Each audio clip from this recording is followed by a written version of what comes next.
আজকাল তোমাকে ভীষণ মনে পড়ে, তোমাকে ভালোবাসতে ইচ্ছে করে, তোমার জন্য আগের থেকে আরো বেশি উতলা হয়ে থাকি। তবুও তোমাকে বলতে চাই না। কি হবে এসব আকুলতা তোমার কাছে নিবেদন করে, যেখানে অনুভূতির ছিটে ফোটারও কোনো মূল্য নেই, যেখানে গুরুত্ব একতরফা, অভিমান অভিযোগে জীবন কেবলই তিক্ততার। সেখানে অনুভূতি প্রকাশ করে কি হবে? বড্ড বেশি ভালোবাসি তোমাকে, জানো তো। কিন্তু যে ভালোবাসা দূরে আর কাছে থাকা সমান, সে ভালোবাসায় কাছে গিয়ে কি ফায়দা? এর চেয়ে ঢের ভালো দূর থেকে আমৃত্যু ভালোবেসে যাওয়া। মিথ্যে প্রতিশ্রুতিতে মুহূর্ত পুলকিত হয়, তবে হৃদয় বড্ড টাটায়।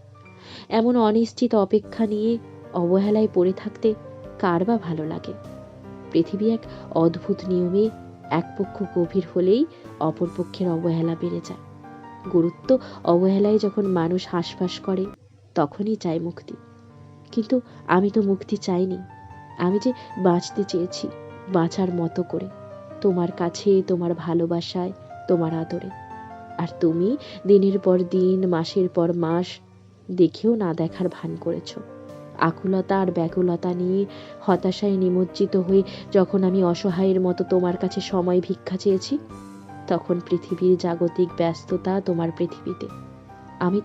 আমি তো থেকে যেতে চেয়েছি, কিন্তু আমায় তুমি রাখলে কই? না তোমার পায়ের কাছে, আর না তোমার বুকের কাছে। বাধ্য করলে আমায়। অবশেষে চলে এলাম। অন্তত যেটুকু সম্মান নিজের বেঁচে থাকার জন্য প্রয়োজন, অবশিষ্ট সেটুকু নিয়েই আমি চলে এলাম।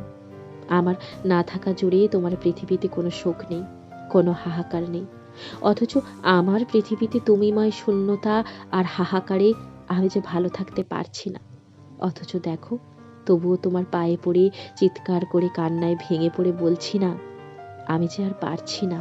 গভীর আলিঙ্গনে তোমাকে কাছে টেনে বলছি না, তোমাকে ভালোবাসি, পাগলের মতো ভালোবাসি।